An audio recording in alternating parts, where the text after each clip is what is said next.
네, 7월 10일 장윤선의 취재 편의점 시작하겠습니다. 내란 속의 윤석열 피고인이 드디어 다시 재구속이 되었습니다.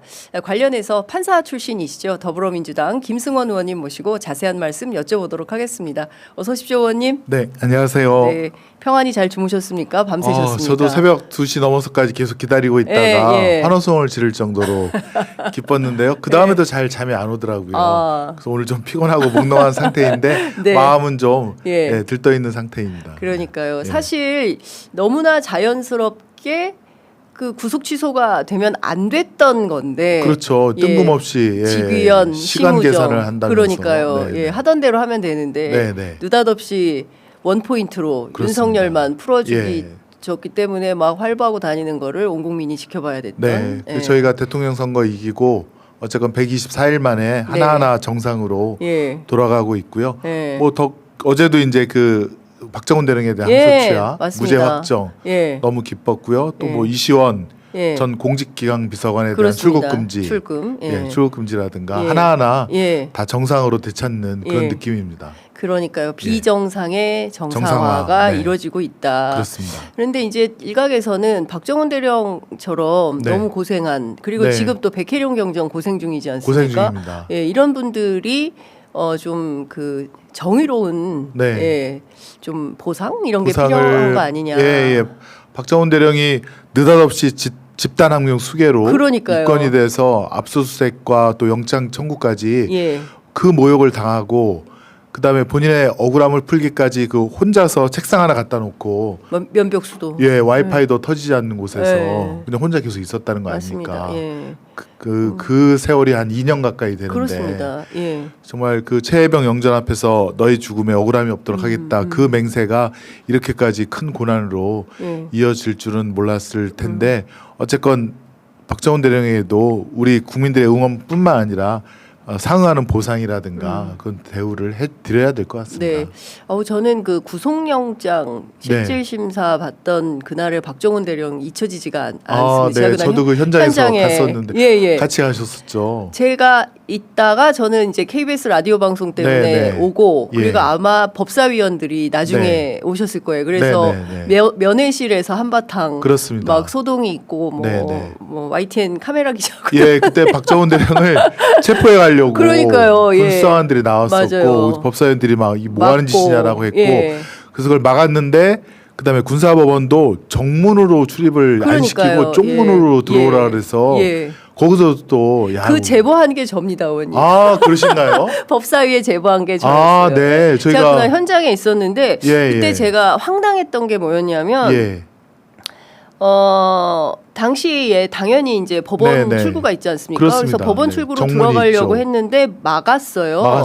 그래서 그게 아니다. 그래서 박정훈 대령, 변호인 등 뭐 시민단체 활동가들이 군인권센터 현장을 지키고 있다라고 얘기를 했더니 당시 그 소병철 의원님이 법사위 간사셨어요. 간사였습니다. 그래서 이제 소병철 의원님한테 말씀드렸더니 확인해 보시겠다고 하고 전화를 했는데 기자님 잘못 알고 계십니다. 지금 법원에서 군사법원이 설명하기를 관계자들은 다 들어갔고 기자들만 밖에 머무르고 있다고 합니다. 그래서 제가 지금 여기 현장에 있습니다. 그러니까 그럼 저희들이 가보겠습니다 하면서 그때 법사위원들이 총출동을 하신 거예요. 맞습니다. 저희도 총출동을 했고요. 맞아요. 그걸 갖다가 이제 초래한 녀석이 그 김동혁이라고 육군 검찰단장 지금 원스타이지 않습니까? 육사 출신이고 아마 고석이라고 옛날에 고석 거기에 영향을 많이 받는 사람인데 그 사람도 지금 직무 정지가 돼갖고 육군복지단에 아마 대기발령으로 영구관으로 좌천 그쪽에서 이제 대기하고 있는 것으로 알고 있거든요. 그것도 이제 하나하나 정상화 돼가고 있죠. 근데 저는 법원이 거짓말을 그렇게 할 거라고는 상상도 못했습니다. 그러니까요.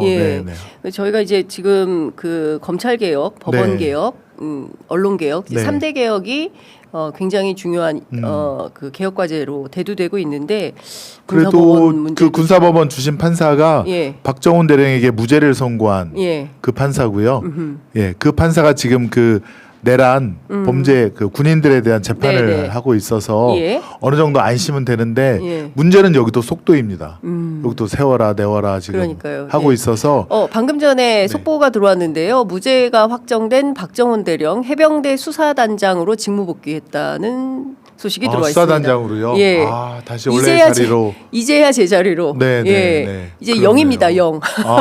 그러네요. 2년 만에 0. 2년 만에 본인의 자리로 그렇습니다. 돌아섰고. 예. 근데 정말 나쁜 게 박정훈 대령뿐만 아니라 그 밑에 수사를 담당했던 네. 그 해병대 수사관들도 그렇습니다. 다 집단항명으로 해서 그때 원래는 그랬죠. 치려고 했었죠. 예. 예. 그래서 그 변호인인 김정민 변호사는 네. 1차 경로, 2차 경로로 나눠서 봐야 되고 네. 1차 경로는 이제 임성근 사단장을 빼라는 거고 네. 2차 경로는 박정훈 대령을 구속시키려고 했던 네. 누가 구속시키려고 했을까? 네, 네. 그 배우를 밝혀내야 된다. 네, 네. 여기도 만약에 내란 속의 윤석열 이 있다면 네. 이 또한 묵과하기 어려운 범죄 사실이다 이런 주장을 하십니다. 그렇습니다. 원래 7월 31일 이종섭 장관이 최해병 순직해병 사건에 대한 언론 브리핑을 네. 갖다가 원래 박정훈 대령이 조언한 대로 하려고 했다가 네. 청와대 그러니까 대통령이죠. 대통령실에서 네. 7070 전화를 받고 맞습니다. 다 취소해버리고 나서 딴 얘기를 막 하지 않습니까? 그렇습니다. 그러면서 바로 박정훈 대령을 예. 집단항명 수계로 입건하고 압수수색하고 맞습니다. 그 세력들은 분명히 국방부 혹은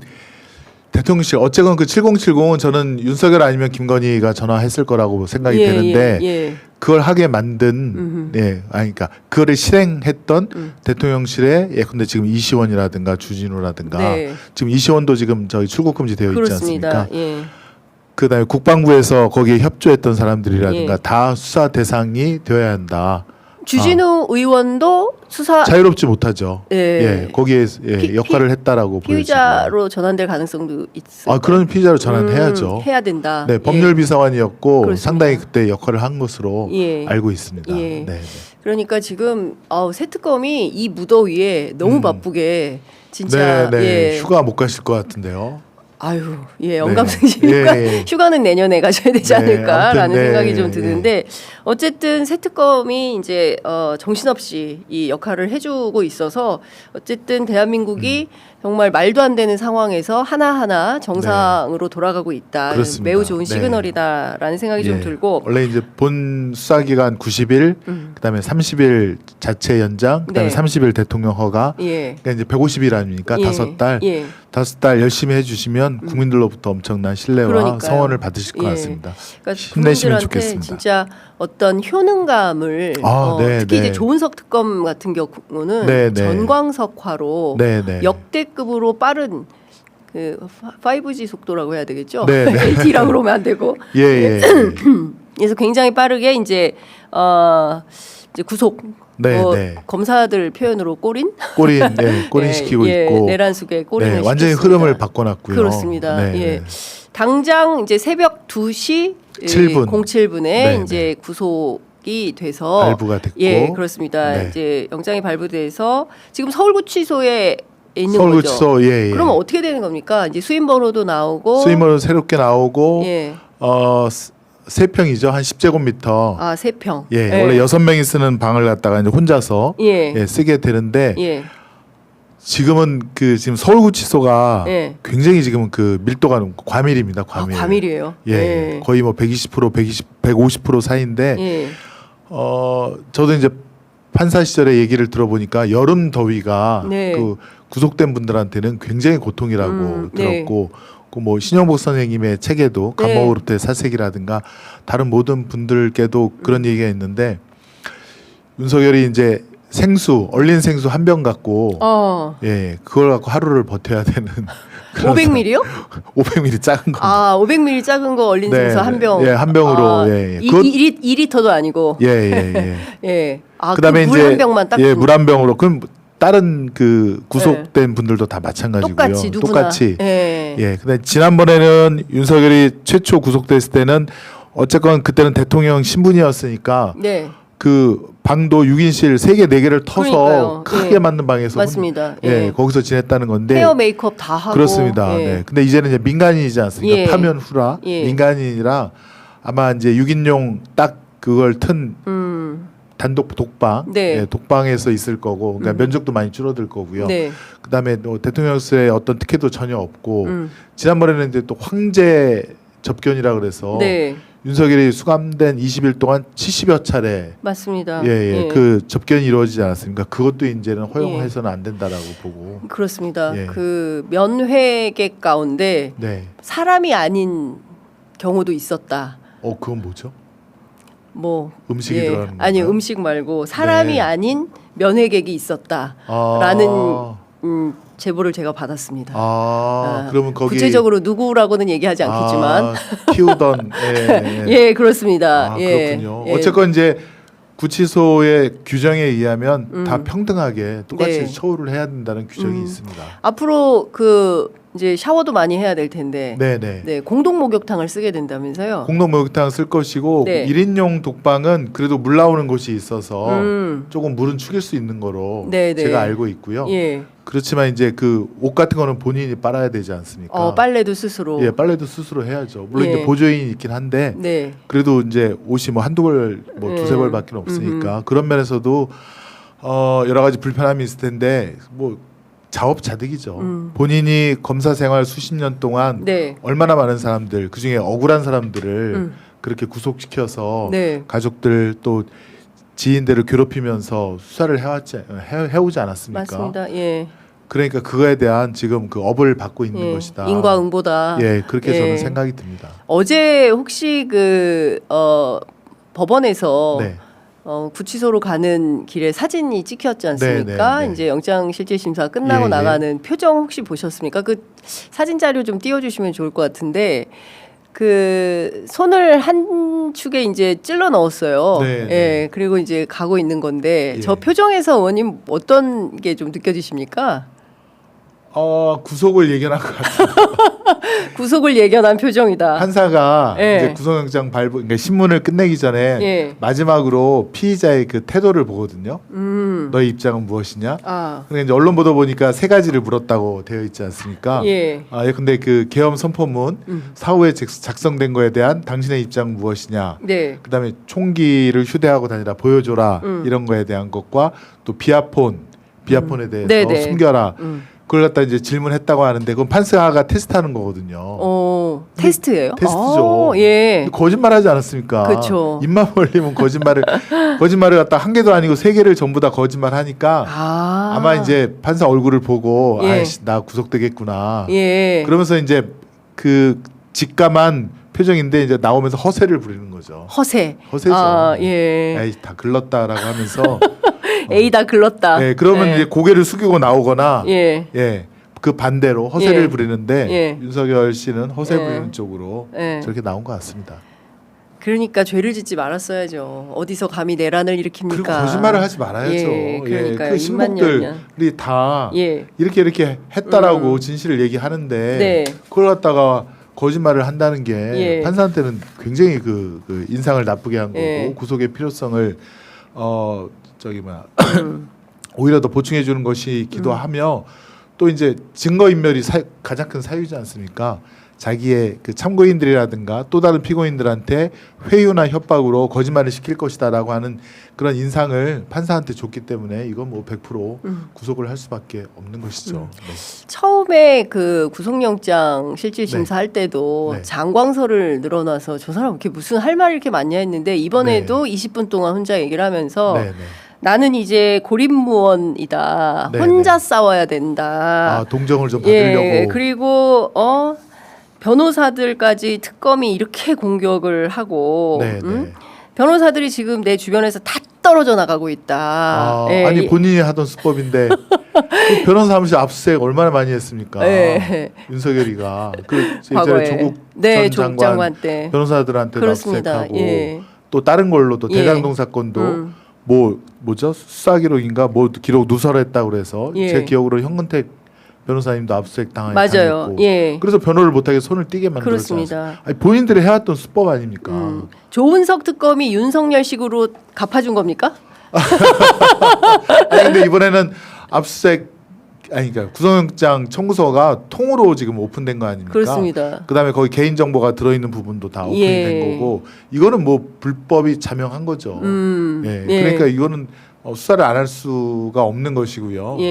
조은석 특검이 수사할 수 있는 모든 방법이라든가 기법을 잘 활용하고 있다. 저는 그렇게 생각이 듭니다.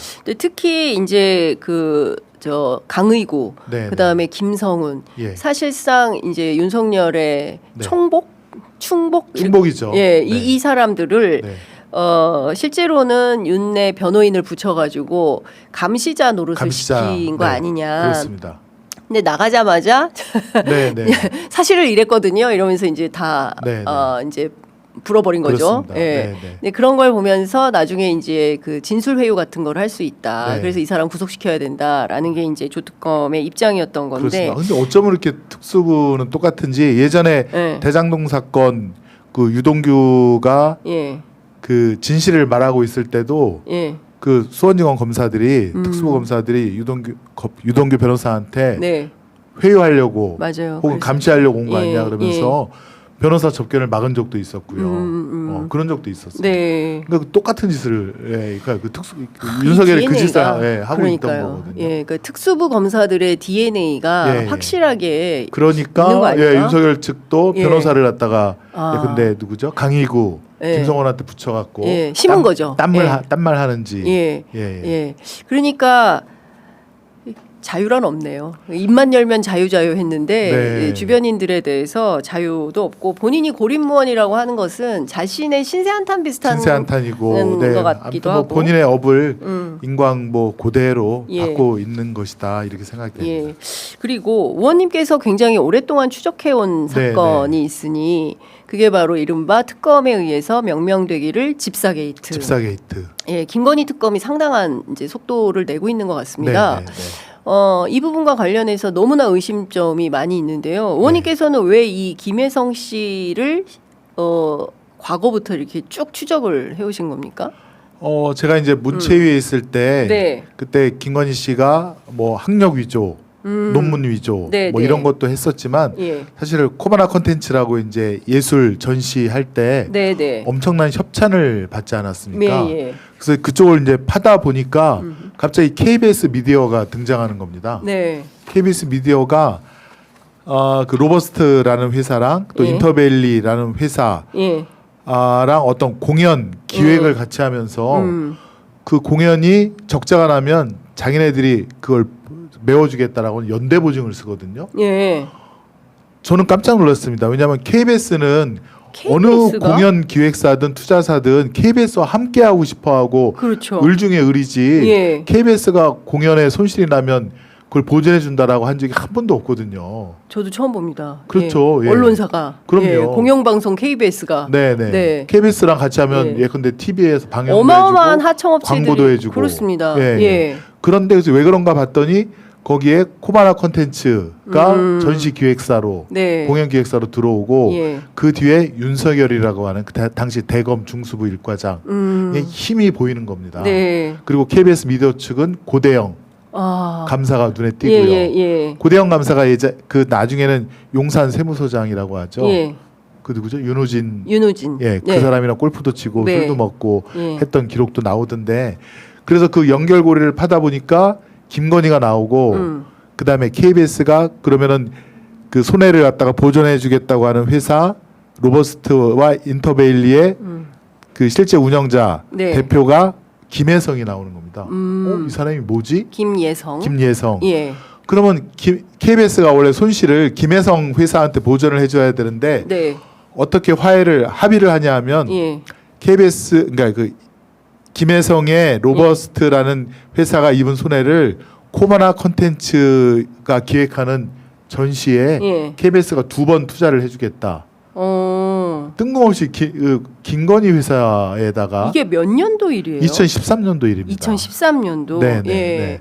그렇게 해주겠다라고 해서 박근혜 정부 때네요. 박근혜 정부 때인가요? 그렇죠. 2012년. 2013년. 그렇죠. 그렇습니다.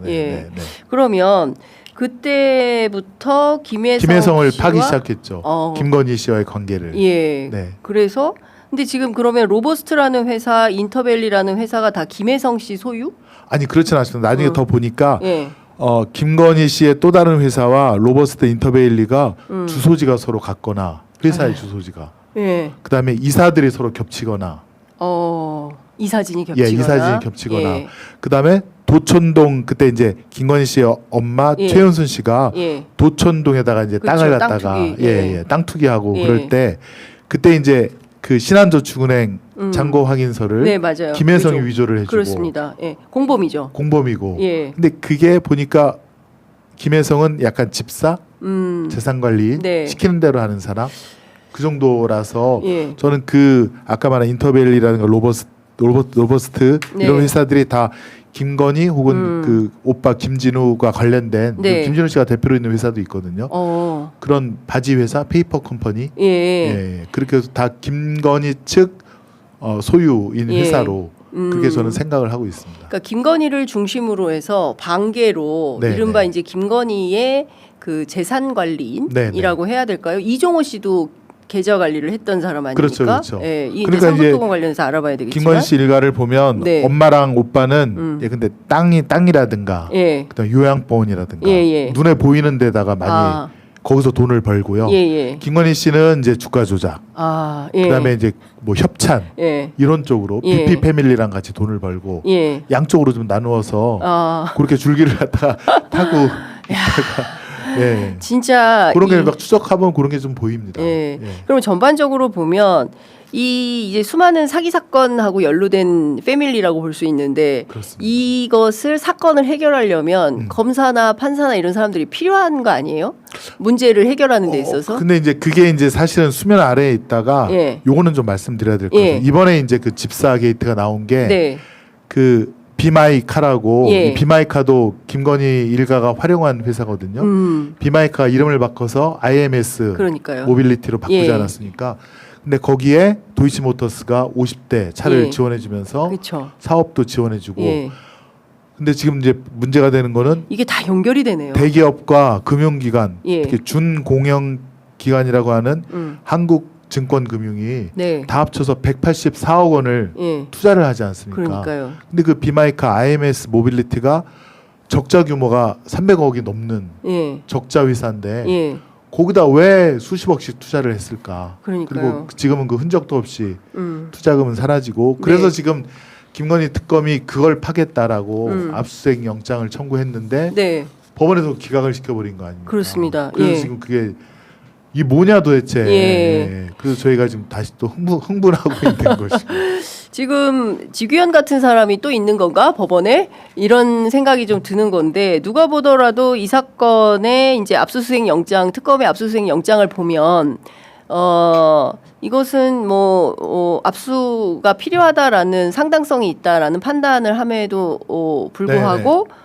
특검의 뭐 수사 대상이 될 수 없다면서 기각을 해버린 거지 않습니까? 말이 안 되죠. 20군데에 대한 압수수색 영장을 싹 다 기각을 해버린 건데요. 지금 이제 수사 대상이 아니다. 특검법상 수사 대상이 아니라고 하는데 12호에 보면 특검법 12호에 보면 김건희가 대통령의 어떤 위세를 이용해서 저지른 불법도 있고요. 16호에 보면 그 1호부터 15호까지 관련된 인지된 범행도 다 수사할 수 있거든요. 그렇죠. 저는 그건 분명히 그 수사 대상이 되고 또 압수수색 영장은 사실 법원이 거의 99% 발부해주지 않습니까? 일부 기각은 설마 조금 할지언정. 근데 이렇게 전부 기각을 했다는 거는 말이 안 된다. 누굴까요? 누가 이렇게 전부 기각하는 판사가요? 확인이 좀 필요하고. 확인이 좀 필요하다고 보여지는데요. 근데 어쨌건 지금도 서울중앙법원 영장 전담 판사 4명이 있는데 그중에 3명이 이제 수원에 있다가 올라간 사람이고 그중에 한 사람은 김혜경 여사 그 법인카드 8만 몇천 원 썼다는 거. 그거에 대해서 수원지법에서 유죄를 선고하고 벌금 150만 원인가요? 그 선고한 판사도 거기 들어 있고요. 근데 이거 되게 그래서 좀 이상하다. 원래 이제 서울중앙법원 영장 전담은 변호사들도 예의주시하고 있거든요. 예, 누가 예. 판사로 오는지. 예, 예. 그래서 한 군데에서 이렇게 몰지도 않고 기수도 이렇게 다양하게 분포를 예. 시키고 그러는데 예. 이상하게 수원에서 3명을 거기다 다 몰아놨더라고요. 이 결정은 누가 하는 거예요? 중앙법원장이 합니까? 아니면 중앙법원장이 결국에는 예.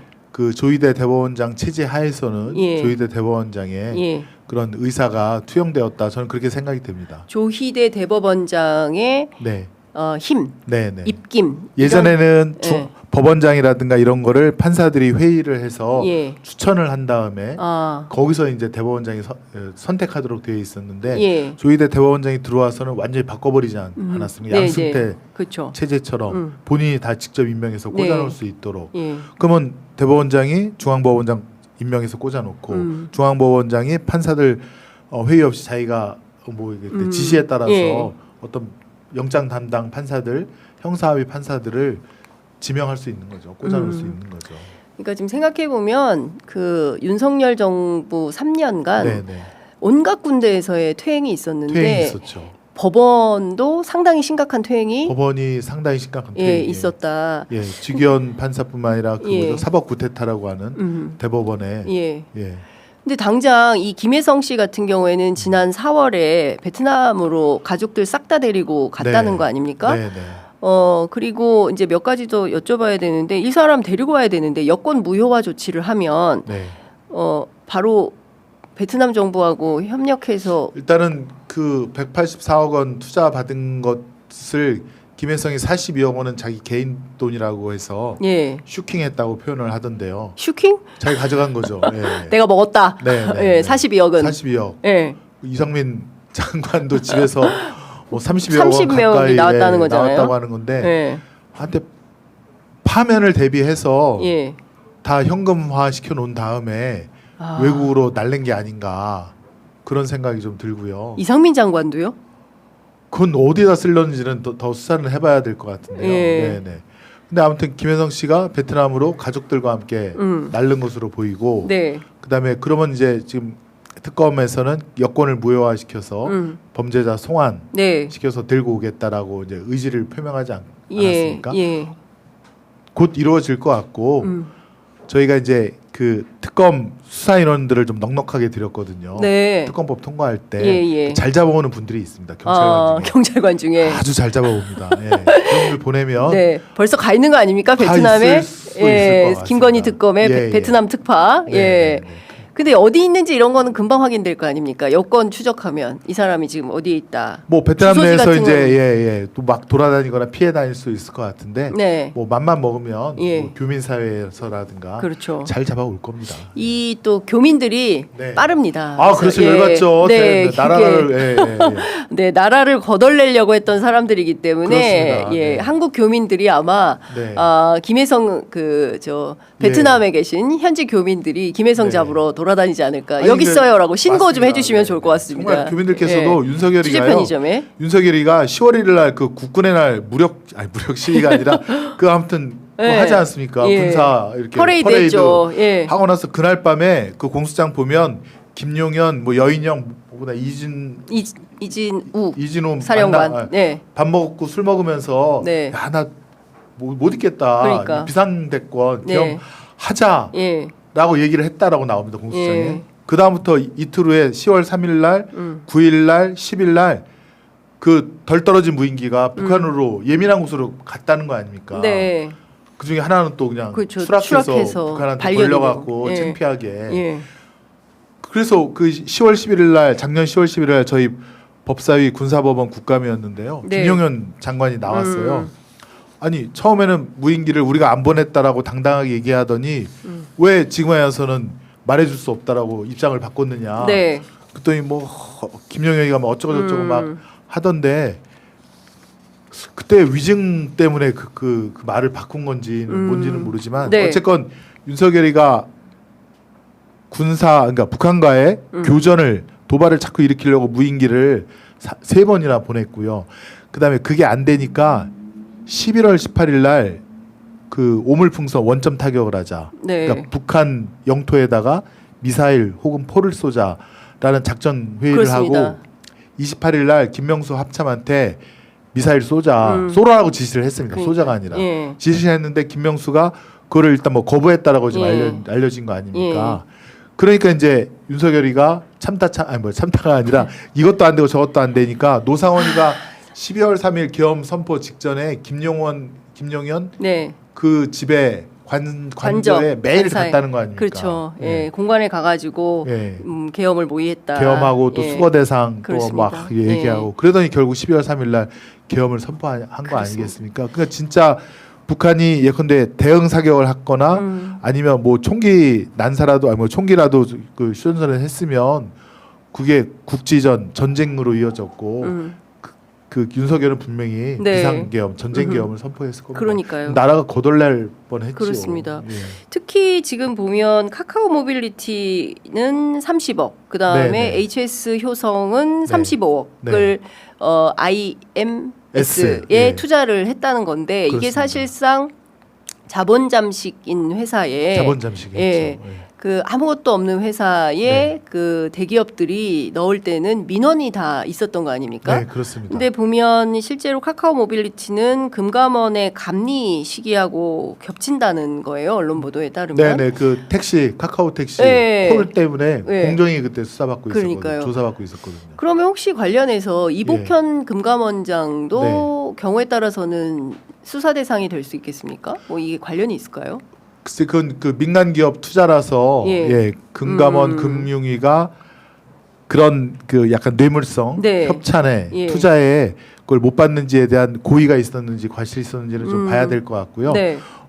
저는 이제 그 부분보다도 한국증권금융이라고 해서 준공공기관이 있습니다. 거기가 그 IMS 즉 비마이카 거기다가 50억 가장 큰 금액입니다. 50억을 투자를 했는데 그때 비마이카 IMS 모빌리티가 자본금 3억인데 누적 적자가 348억인가 그랬거든요. 맞아요. 이 완전 깡통 회사 아닙니까? 당장 파산시켜도 모자랄 거 문제 없는 그런 회사인데 거기다가 준공영기관이 50억을 투자했다. 그거는 좀 확실하게 수사를 해야 된다라고 저는 생각이 됩니다.